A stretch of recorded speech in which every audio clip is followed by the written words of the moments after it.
Okay, so I think we can go ahead and get started. We're at a minute after 12. Thank you all so much for being here today for this Carla presentation. My name is Kate Paisani and I work at Carla. And before I introduce our presenter, I want to point out that we still have two more presentations on the docket this semester. If you're interested in coming to either of those presentations, which are both listed on the slide, you can go to the website that's listed on the slide, and Karen just put a link to that website in the chat. Please do register for each one individually because you'll get an individual Zoom link to be able to attend those. We are really happy to have Tracy Quan with us here today. Tracy is an assistant professor of Spanish linguistics at the University of Colorado at Boulder.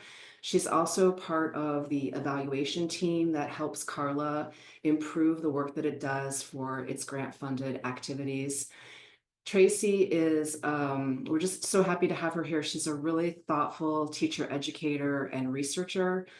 She is building a really prominent name for herself in her research in critical language awareness, which is what she's going to be talking about today.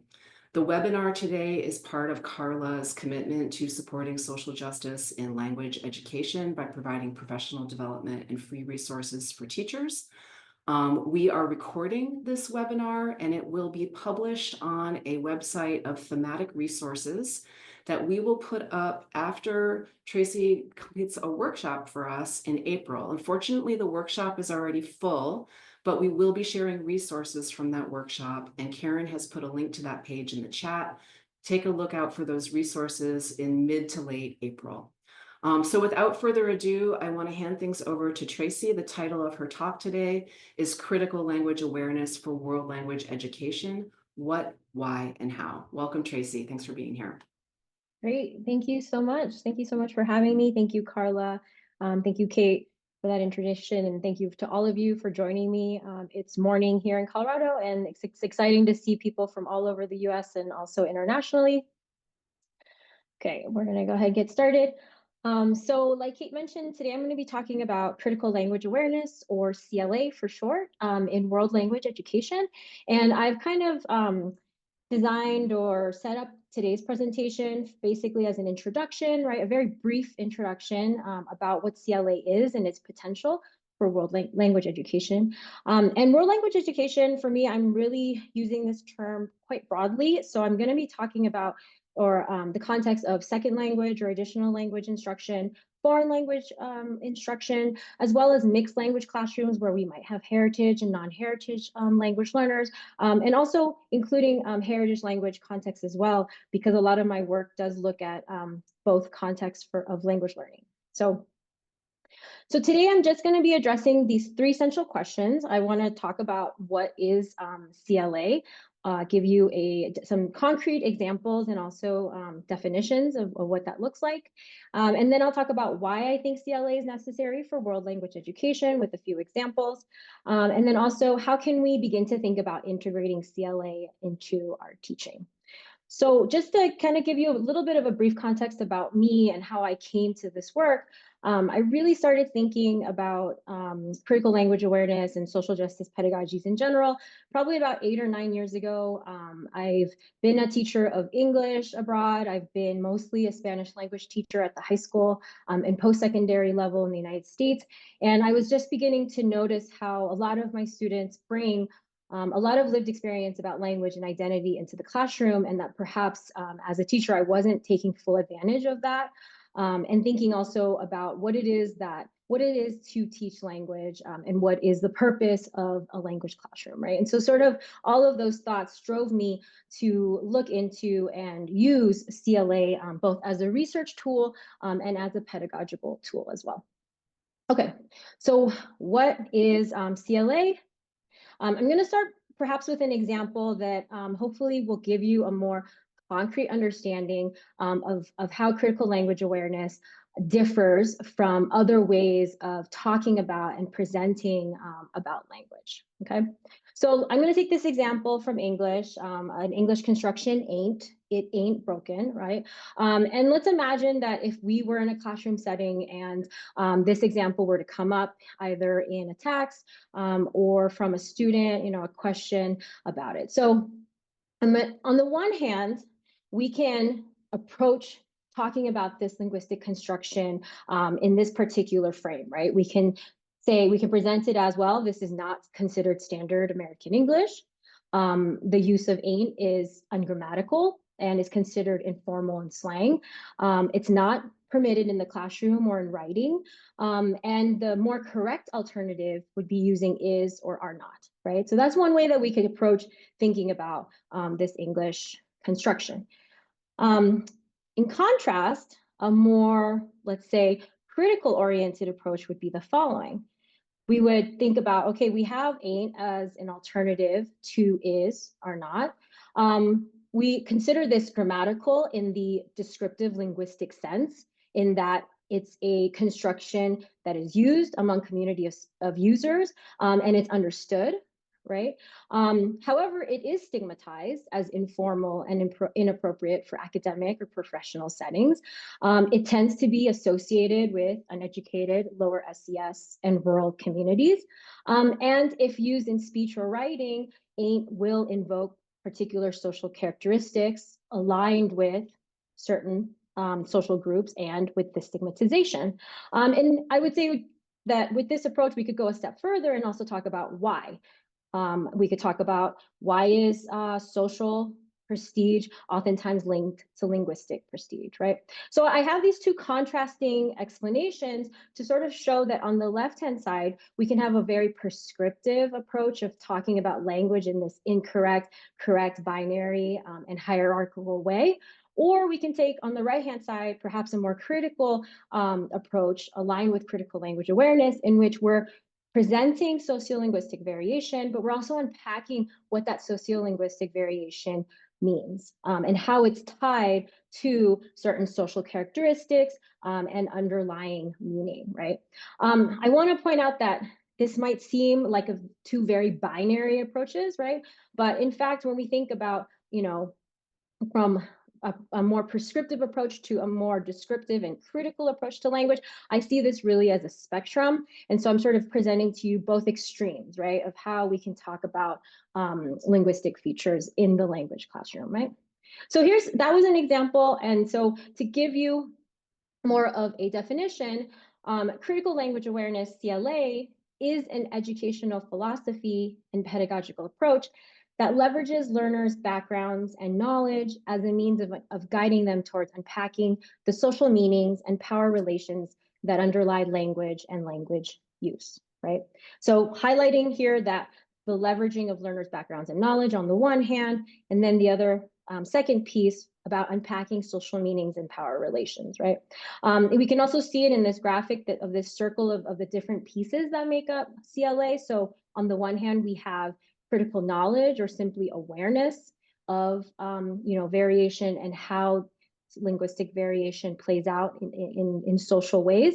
And then with that knowledge, the hope is that it leads to a sense of agency, that speakers or users, language users, feel that they themselves have a choice to make in these linguistic decisions, and then hopefully into action. So whether that's questioning, pushing back, or making explicit decisions about their language use. We can also think about CLA in terms of overarching learning outcomes, and that might be another helpful way to perhaps conceptualize, what CLA might look like in the classroom. So in terms of learning outcomes, we can think of it in these following ways. And I highlight students, participants, teachers, because CLA, we can think about it for language learners in our language classrooms, but also CLA for teachers, right? And teacher preparation. So one, we can say that students, participants, teachers will be able to analyze the sociopolitical implications of language as they relate to one's social and racialized identities. And this might apply more to that first initial piece of the cycle of critical knowledge. And then number two, that students, participants, teachers will be able to make linguistic decisions that question established sociolinguistic hierarchies and binaries. So appealing to the second and third part of that cycle, agency and action.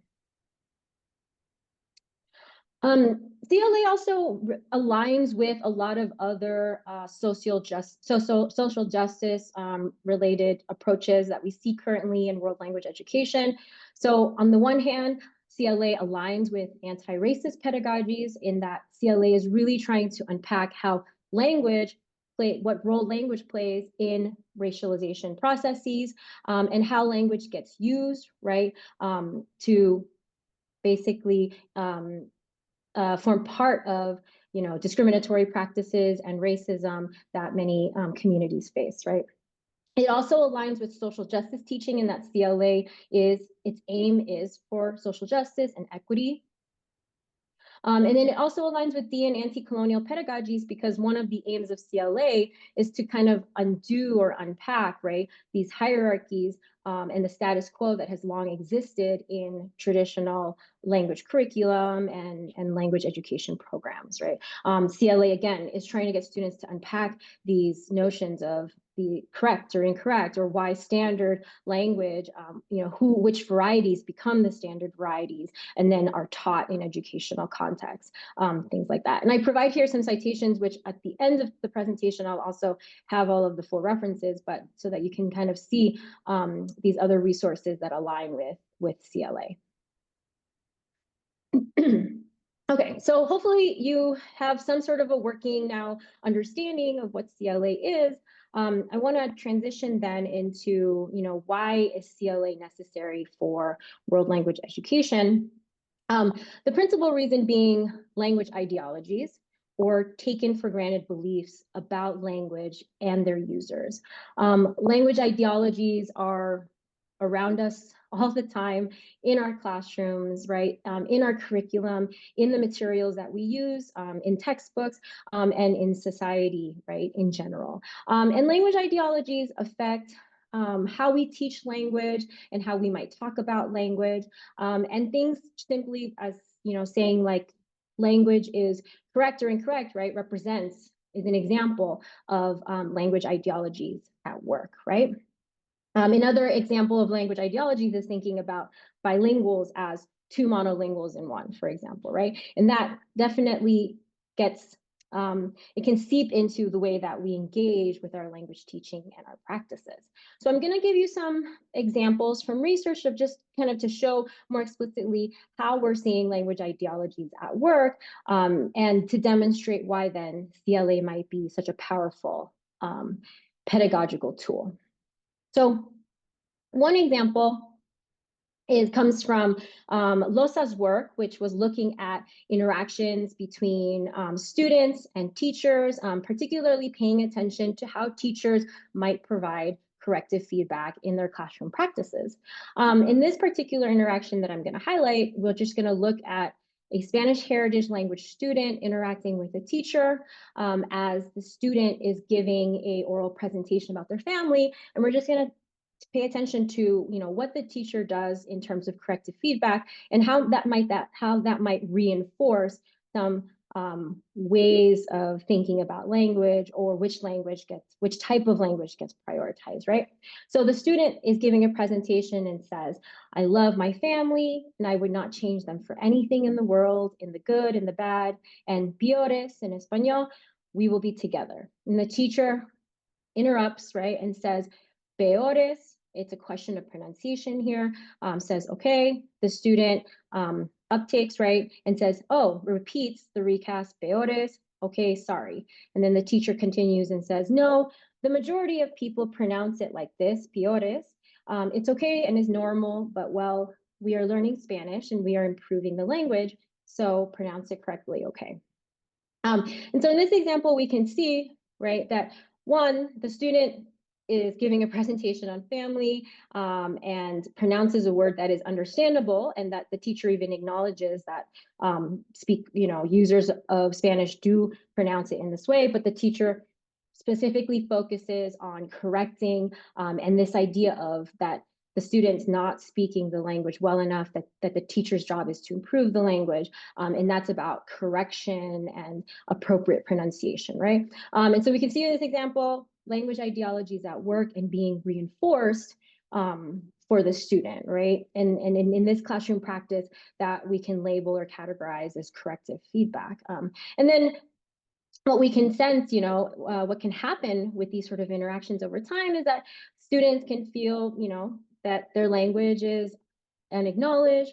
It takes a deficit perspective towards their language knowledge, and it can affect, investment or motivation in continuing their language maintenance or commitment to studying the language in an academic context moving forward, right? And so there's a lot of consequences in this regard. Another example, not only is it teacher and student interactions where we might see these ideologies at play, but we see them between teachers as well. And here's an example between a pre-service teachers who are heritage speakers of Spanish with their mentor teachers who are, in this case, language learners of Spanish, and that disconnect of what is considered quote unquote appropriate language for the academic context, right? And I'll read this quote here for us. So during the pre-service heritage speakers of Spanish student teaching, their cooperating teachers particularly expressed concern about the participants' use of some socially accepted terms that are used in the Spanish-speaking community in the United States, such as troca instead of camioneta or carpeta instead of moqueta. Most of the cooperating teachers at both sites were second language learners of Spanish, and several were not familiar with any register other than the standard, exposing strong normative expectations regarding language use and criticizing the way that the participants spoke Spanish at times. And so here again, you see ideologies at play. And again, the questioning that's happening about these pre-service teachers who are bilinguals and have their knowledge of Spanish is being questioned and delegitimized. And so again, we're seeing ideologies at play and in which CLA can play such an integral role in combating these types of beliefs and interactions. The last example that I'm going to show is a YouTube video that some of you may or may not have seen, but I want to use this example to kind of demonstrate how our students encounter language ideologies and how students interpret and react to them, right? And so this video in particular is about a language learner of Spanish. And I'll show you the very beginning clip where he just kind of introduces the purpose of this particular video. And then we'll jump forward where the student makes a few connections about Dominican Spanish in particular, which is the focus of the video, and other aspects of his language experience with other languages. Okay, so we'll start off first with the intro. So today I'm going to be talking about why I decided to learn Dominican Spanish, even though a lot of people came to me and said, "Why are you doing that? I think you're making a mistake." I just want to make sure everybody's able to hear well. Excellent. Thank you so much.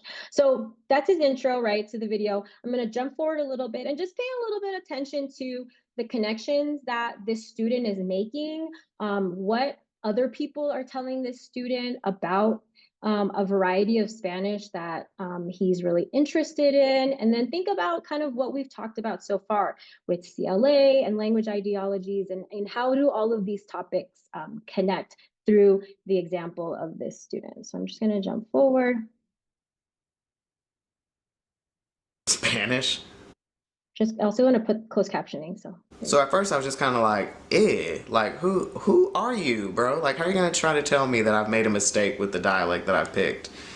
But then I started to get it more often. Like, this wasn't just a one-time thing. Now there were several people that were telling me like, hey, you probably made a mistake learning Dominican Spanish. Across the Spanish-speaking world, a lot of people have this opinion that Dominican or Caribbean Spanish is incorrect. People say that Dominican Spanish is like the ghetto Spanish because the words are very chopped up and shortened, and there's a heavy slang that a lot of people don't understand if you're not from the Dominican Republic. So I mean, at this point, this should sound pretty familiar. I've basically heard that my entire life. Except now we're talking about African American English. It's so interesting to me which dialects become legitimate, like recognized dialects, and which ones are kind of shunned as just being poorly spoken or only spoken by uneducated people.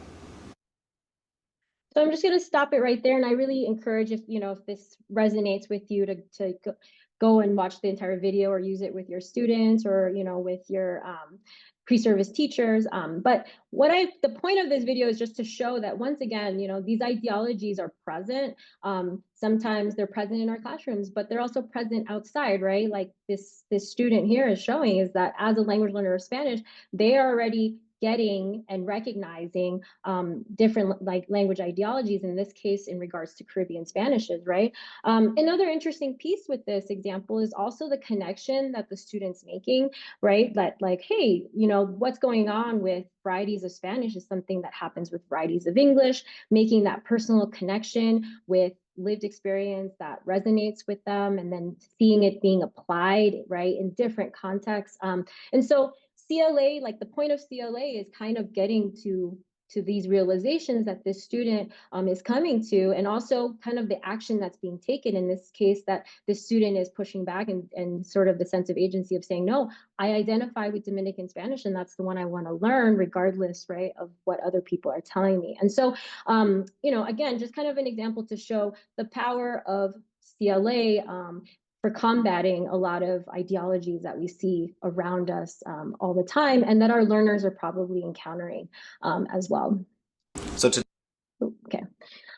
So just a kind of a brief summary of some of the benefits of CLA that has been shown in research. For L2 or non-heritage learners, what we see is greater awareness of language ideologies, and also, meta-linguistic and socio-linguistic knowledge about the target language and languages in general.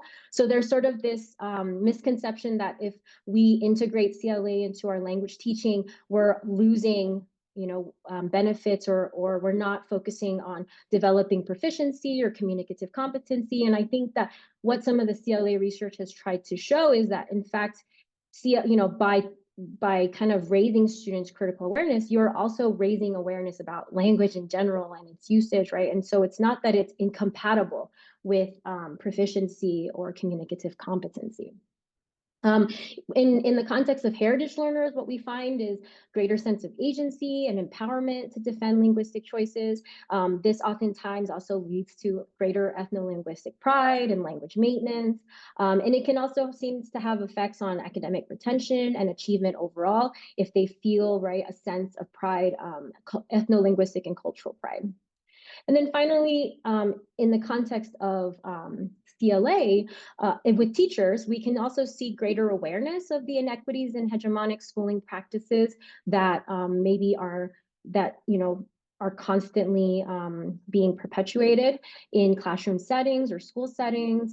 We also find that teachers tend to be more prepared to support linguistically diverse students and colleagues when CLA is sort of integrated as part of a learning outcome of teacher preparation programs. Okay, and so I want to then move on to the sort of last question, in getting us started to think about how can we integrate CLA into our teaching. And I'm going to present, some ideas in a very broad sense, simply because I'm sure we're all coming from very different contexts, and also from very different languages that we're working with. And so I'm kind of thinking about CLA in kind of three spheres, all of which influence each other. But depending, again, on your context or your position, we might be working with different constraints, right? And so I hope that what you will take away from today is that CLA, there's no single way of enacting or integrating CLA. There are multiple ways, and depending on kind of how we can do that, then we can integrate it in different capacities, right? So I'm going to talk about thinking about CLA at the level of our teaching philosophy, and then move to thinking about it in terms of planning, right, curriculum planning, and then finally into teaching, or what we do daily in our practice, right? So in terms of teaching philosophy, really thinking about these kind of questions, right? Because CLA is about changing also how we approach language teaching and our views towards language, right? And so on the one hand, it's like, what is the goal of language teaching for view, right? In terms of your philosophy. If CLA is a part of that, then that means that, how does it align with what it is you think is the purpose, right, of your language teaching in your language classroom? And then a subsequent question is, why do I think it's important for students to develop CLA, right? So again, what is, if we're going to be thinking really about critical knowledge as leading to agency, I mean, that then forms, right, your teaching philosophy going into how we think about the language classroom and language education in general, right?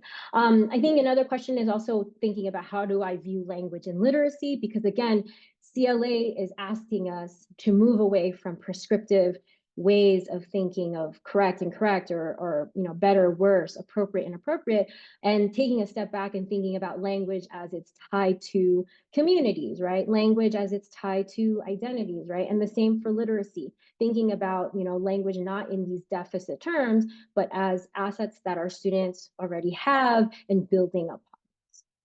It also asks us, like, how do I view bilingualism or multilingualism? Because again, that ideology of if someone is thinking of bilingualism as two, monolingualism one, that then affects how that kind of influences how they're going to go about interacting with their students, how they teach, right? Or trying to encourage or not encourage, right, bilingualism and multilingualism. So again, thinking about CLA and those sort of the big, broad teaching philosophy sense. Then I think that we can also think about CLA at the planning level or the curriculum level. And again, some of us may have more or less, sway, right? Some of us might be working within a confined curriculum. And so then the planning piece, we might not have as much opportunity to integrate CLA, right? But within this idea, right, we can think about where are there opportunities within a curriculum or within our planning to integrate CLA, right? And so this we could think about it in terms of big picture items or more day-to-day, or even if it's like, do I integrate questions into an existing text that I'm using, right? Or if I'm presenting about pronouns today to students, are there ways for me to integrate CLA in presenting about pronouns, right? Something like that. Then we can also ask the question of what kind of explicit CLA related content do I want to teach? So one way of approaching CLA in our teaching is to think about it as teaching explicit topics, right? Like maybe I say I want to teach explicitly about language ideologies, right? That would be an explicit CLA related content. Or I want to teach about a specific language ideology, the idea that there exists a standard language. I'm going to spend a whole unit unpacking that with my student. Right. So there are different, like, that would be one approach, right? Is to like explicitly have these topics as part of different units. When thinking about planning, also thinking about what aspects of CLA can I integrate into my learning outcomes and into my assessments, right? So if you're using backwards design, learning outcomes and assessments should align, right? And so if I'm going to decide, okay, CLA is something that I'm going to incorporate at the unit level, and I'm going to have a learning outcome in which CLA is incorporated, then of course, right, we need to also then consider there has to be an assessment aligned with that. CLA also, again, I think that they align with, if you're working with ACTFL standards, that CLA can align with the 5 Cs, for example, right? CLA can be written as a can-do statement, right? I can identify a language ideology in X, right? Something like that. I think there are different ways in which you can integrate CLA at that level. And then finally, the last question of what and how are language varieties and communities represented. So thinking about if we are planning a unit, is the type of input allowing me perhaps to incorporate sociolinguistic variation and opportunities to discuss that variation, right? Am I bringing in different types of communities of language users, or am I always focusing on one particular community or one particular variety of the target language that I'm teaching, right? I also want to point out that sometimes there's a misconception that by integrating sociolinguistic variation into language teaching, that in itself is CLA. And I would argue that CLA is about going beyond just variation. It's not just about presenting, oh yeah, there's these different dialects in the target language, but rather, are all those dialects perceived equally? Are they, right? What is that hierarchy within the target language that I'm teaching, right? And then how are you reinforcing or not that in the presentation of different materials? And then the last piece is then, if planning or curriculum perhaps is not something you might have control over, the next piece is thinking about CLA within your teaching. So the daily teaching practices that you're engaging in, right? So some questions to think about, right? For example, is what kind of corrective feedback am I providing and how? Going back to that earlier example with the teacher correcting the pronunciation of the student during a presentation about their family, right? Are there practices that you are engaging in that is perhaps reinforcing certain notions about, right, language, correct, incorrect, appropriate, things like that? Are there ways that you can maybe reconsider what is the purpose of this feedback in regards to your learning outcomes or regards to the purpose, right, of the assignment? Other questions to consider is how is my daily teaching practices positioning certain students, right? And so again, am I positioning my students as language in a deficit perspective, or is it that I'm actually, recognizing their lived experiences and taking that into consideration in how I interact with them day to day? And then finally, how is language and literacy discussed in the classroom, right? Which could connect to corrective feedback. So again, am I presenting language in a way in which my students are going to see that the standard language is what I value and what should be valued? And that's how I'm talking about language and literacy in my day-to-day practices, right? So again, all different kind of questions that all relate to these three spheres as kind of entry points of introducing CLA into different aspects of your teaching and your planning and your philosophy. And so with that, I'm going to end so that we just have time to discuss and answer any questions. So I want to say thank you, gracias to everybody who's listening. And I have references for all of you here as well that we can go back to. So thank you.